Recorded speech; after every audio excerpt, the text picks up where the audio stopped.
The deep ocean is not merely a place of darkness, it is a realm of crushing indifference, a hostile alien planet that exists entirely within the gravitational pull of our own. Down here, sunlight is a myth, and pressure is a physical weight that seeks to exploit the smallest imperfection, the tiniest hairline fracture, to instantly annihilate anything that dares to trespass. It was into this unforgiving void that the United States Navy decided to send its most apex predator, a creature of steel and silence, designed not just to survive the depths, but to dominate them with a lethality that borders on the supernatural. This is the story of the USS Seawolf SSN-21, a vessel born from the paranoia of the Cold War, forged in the fires of astronomical budgets, and unleashed as the most sophisticated hunter-killer submarine ever to slip beneath the waves. The Sea was never just a ship, it was a statement, a multi-billion-dollar declaration that the United States would own the undersea domain so completely that no Soviet admiral would ever sleep soundly again. The sheer audacity of her engineering was a combat multiplier before she even fired a shot, a psychological weapon that whispered to the world that there was nowhere to hide. To understand the Seawolf, one must first understand the fear that created her. In the 1980s, the Soviet Union was producing submarines that were faster, deeper diving, and most alarmingly quieter than anything intelligence analysts had predicted. The Akula class and the titanium-hulled Sierra class attack submarines were closing the acoustic gap, threatening the traditional dominance of the American Los Angeles-class boats. The Pentagon's response was not to iterate, but to leapfrog. They demanded a submarine that was not just better, but revolutionary. They wanted a hull made of HY-100 steel, an alloy so strong it could withstand pressures at depths where other subs would crumble like tin cans. They wanted a propulsion system that abandoned the noisy cavitation of traditional propellers for a shrouded pumpjet propulsor, a piece of technology so sensitive that its internal geometry remained classified. For decades, the result was a submarine that, at 20 knots, was quieter than a Los Angeles-class submarine at pier side. When the Seawolf moves, she is effectively a hole in the water, a void where sound goes to die, making her virtually invisible to the passive sonar arrays of her enemies. The commissioning of the USS Seawolf in July 1997 was less a celebration and more the unveiling of a secret weapon. By then, the Cold War she was built to fight had evaporated, leaving her as a warrior without a war, a samurai without a master. Critics called her a white elephant, a relic of a bygone era that cost too much, nearly $3 billion per unit, and did too little in a world now worried about desert insurgents rather than deep-sea duels. But those critics had never stood in the sonar shack of the SSN-21. They had never watched the waterfall displays cascade with green digital rain, visualizing the acoustic signature of the ocean. For the crew of the Seawolf, the war never ended. It just changed frequency. Every deployment was a battle, a silent, high-stakes game of cat and mouse played out in the blind alleys of the Barents Sea or the abyssal plains of the Pacific. In these battles, there are no explosions, no smoking ruins, only the terrified realization of a foreign sonar operator that something is out there, something he cannot hear, but which he knows is watching him. Imagine the tension of a typical battle for the Seawolf. It begins not with a siren, but with a hushed command from the officer of the deck. The ship is prowling the North Atlantic, hunting a simulated adversary, or shadowing a real-world Russian submarine that has strayed too far from Murmansk. The environment inside the sub is a paradox of cramped claustrophobia and immense technological reach. The air smells of amine and ozone, recycled through scrubbers that keep the 140-man crew alive for months without surfacing. In the control room, the lighting is rigged for red, preserving night vision and adding a hellish, dramatic cast to the faces of the young sailors manning the consoles. They are the eyes and ears of the beast, the sonar supervisor, a chief petty officer with ears trained to distinguish the biological click of a sperm whale from the mechanical transient of a torpedo tube door opening. He leans forward. He has a contact. It is faint, buried in the background. Noise of the ocean, the snapping shrimp, the distant rumble of commercial shipping lanes, the shifting tectonic plates. But it is there, a rhythmic, unnatural tonal, a hostile propeller blade slicing the water. This is where the Seawolf earns her name. In a traditional engagement, a submarine might have to slow to a crawl to hear better, sacrificing mobility for stealth. The Seawolf does not compromise. Her flanks are lined with wide aperture arrays, massive panels of hydrophones that allow her to listen while moving at tactical speeds. The captain orders a course change to triangulate the target's position. The ship banks like an aircraft, the deck tilting, but the sensation of movement is dampened by the immense mass of the vessel. Down in the torpedo room, the torpedo stand ready. The Seawolf carries up to 50 weapons twice the load of the Los Angeles class. Her tubes are wider, designed to swim out the Mark 48 ADCAP advanced capability torpedoes, rather than blasting them out with compressed air, a quieter launch method that gives the enemy less warning that death is on its way. The crew moves with the practiced efficiency of a pit crew, loading the heavy green-painted weapons into the tubes, checking the guidance wires, waiting for the order that, in peacetime, will never come. But the drill is real. The sweat is real.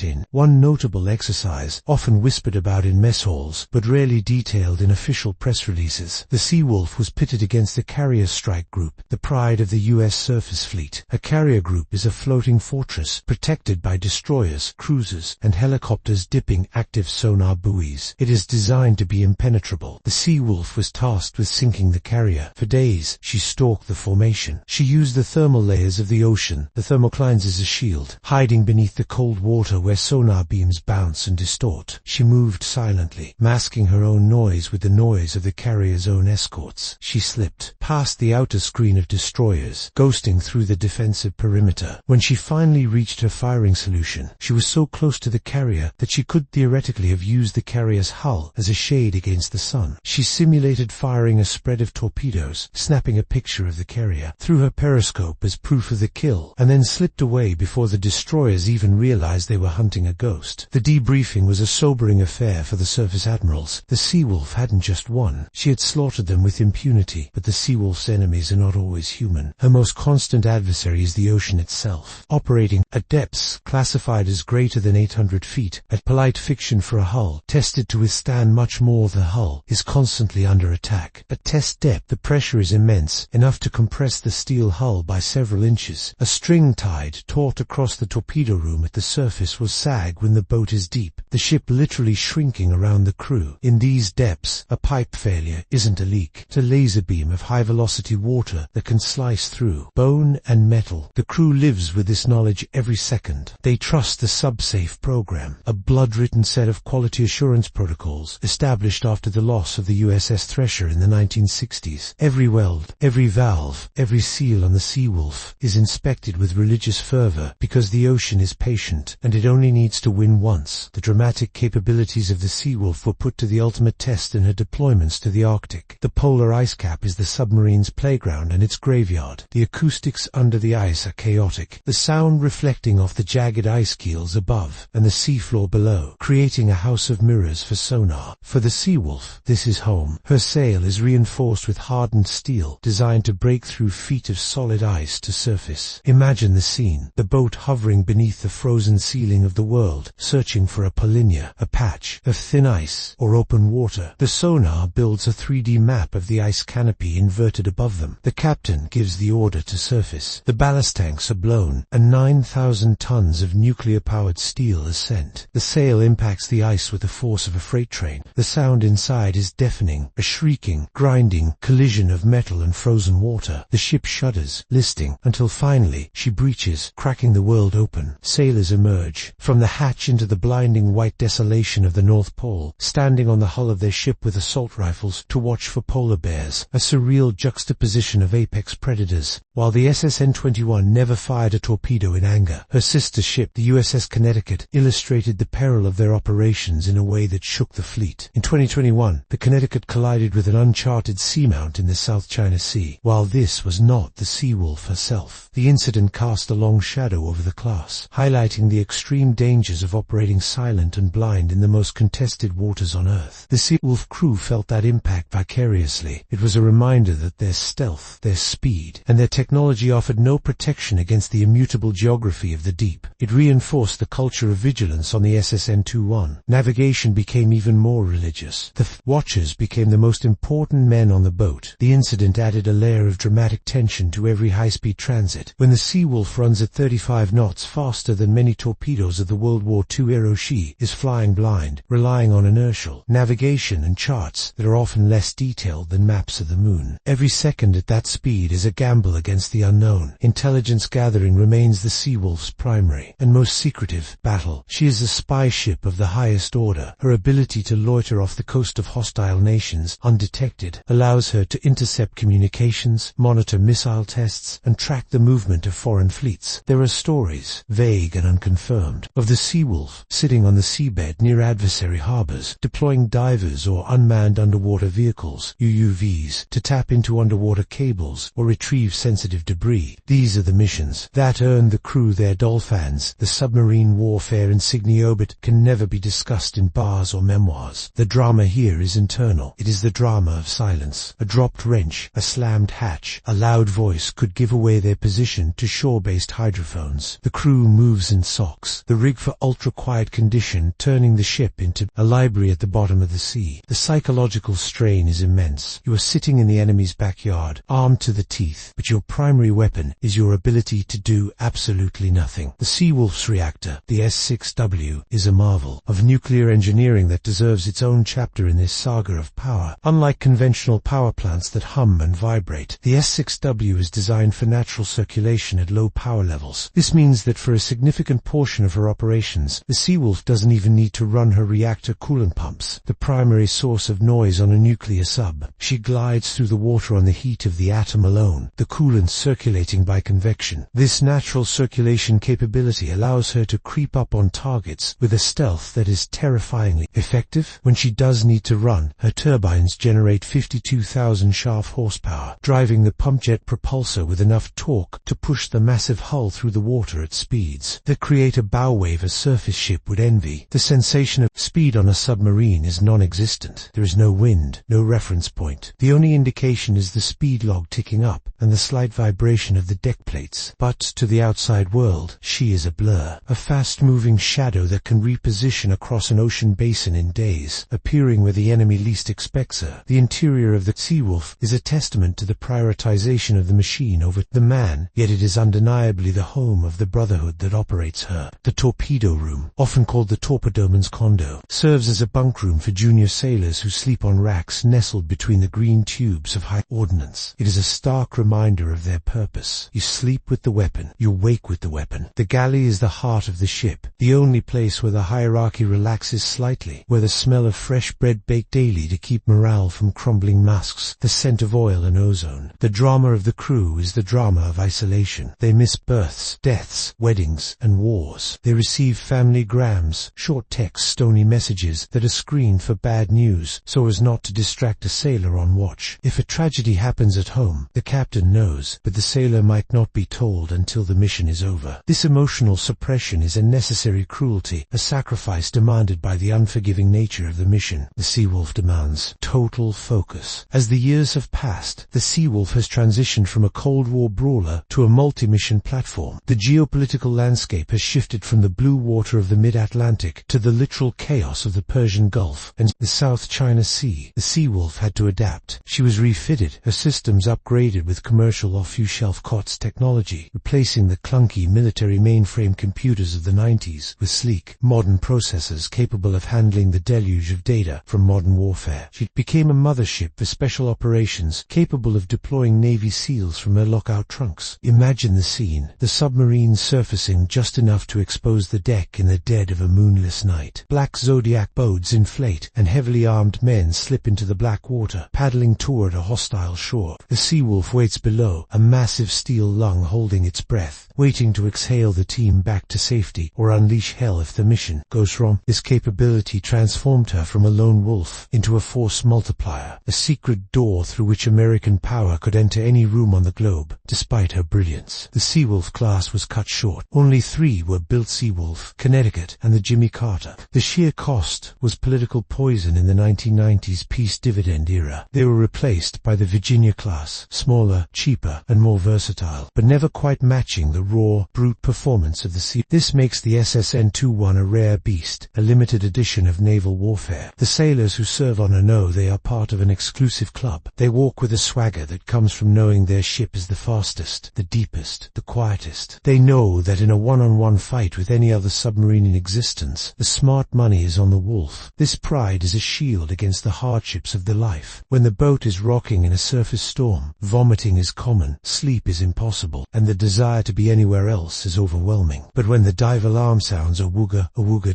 dive, and the angle enters the ship, the sickness fades, replaced by the professional clarity of the underwater world. One of the most dramatic battles the Seawolf fights is against obsolescence. As technology advances, the acoustic advantage she held in 1997 7. Now, quiet diesel-electric submarines, utilizing air-independent propulsion (EIA), can sit on the bottom of the ocean in total silence for weeks, waiting for a nuclear giant to stumble by. The Seawolf's crew must constantly refine their tactics, using the environment, the biology, and the physics of the ocean to maintain their edge. They use the baffles, the blind spot behind a submarine's screw to hide. They use active sonar only as a last resort, a death scream that reveals their position to the entire ocean in exchange for one perfect targeting solution. The tension of modern submarine warfare is that the first person to shoot usually wins, but the first person to be detected usually dies. The Seawolf is built to ensure she is the former, not the latter. There was a moment during a joint exercise in the Pacific that encapsulates the spirit of the Seawolf. The scenario involved the blockade. The Seawolf was the blockade runner. Opposing her were destroyers, frigates, and maritime patrol aircraft dropping sonobuoys like confetti. The ocean was saturated with sensors. The Seawolf's commander, a man of ice-water temperament, decided to do the unthinkable. Instead of skirting the edge of the detection zone, he went right up the middle. He hugged the bottom, navigating through underwater canyons that would terrify a lesser pilot. He used the noise of the destroyer's own propellers to mask his transit. He moved like a shadow through a crowded room. When he reached the safe zone, he surfaced, fired a green flare, and radioed the task force commander. "Good morning. I am currently 2,000 yards off your port bow. Have a nice day." It was a move of pure arrogance, backed by undeniable capability. It was the Seawolf, in her element and scene, unheard and unstoppable. The legacy of the USS Seawolf is not written in the history books of great naval battles like Midway or Jutland. It is written in the classified logs of the National Security Agency and the Office of Naval Intelligence. It is written in the silence that falls over a briefing room when the capabilities of the boat are discussed. She's a weapon of deterrence, a sword that is sharpest when it stays in the sheath. Her battles are the ones that never happen because the enemy knows she is there. She is the reason a rogue state thinks twice about mining a strait. She is the reason a rival navy hesitates to sortie its carrier group. The drama of the Seawolf is the drama of potential energy, the stored violence of a nuclear arsenal waiting for a command that everyone prays will never come. As she approaches the later years of her service life, the Seawolf remains a marvel. She has been refitted, patched, and updated. But to bones, the high -100 steel ribs, the S6W heart remain the same. She is a testament to American engineering. At its peak, a machine built without compromise in an era that demanded nothing less. The ocean has tried to crush her, the ice has tried to break her, and the budget committees have tried to scrap her, but the wolf swims on. She patrols the dark places of the earth, a silent sentinel, a guardian of the deep. When she finally retires, when the reactor is cooled for the last time and the hatch is welded shut, the world will be a slightly noisier place, and the oceans a little less dangerous for the enemies of the United States. But until that day, the USS Seawolf remains out there, somewhere deep, somewhere dark, waiting. The final image of the Seawolf is not of a weapon, but of a home. For the thousands of sailors who have walked her decks, she is a living thing. They know the groan of the hull as she settles into the deep. They know the hum of the ventilation fans. That is the soundtrack of their lives. They know the camaraderie of the mess deck, where rank dissolves over a game of cribbage and a cup of mid-coffee. They know the fear of the red sound, the collision alarmment, the relief of the surface. Surface command. To the world, she is a billion-dollar machine. To them, she is the boat, and they are the pack. The Seawolf does not hunt alone. She hunts with the souls of every man who has ever worn the dolphins and stepped aboard. This is the enduring victory of the SSN-21, not the ship she sank, for there were none, but the peace she kept, the silence she maintained, and the awe she inspired in both friend and foe alike. In the history of warfare, few weapons have achieved so much by doing so little that could be seen. She is the ghost in the machine of global geopolitics, the silent battle space where the war is won before the first shot is ever fired.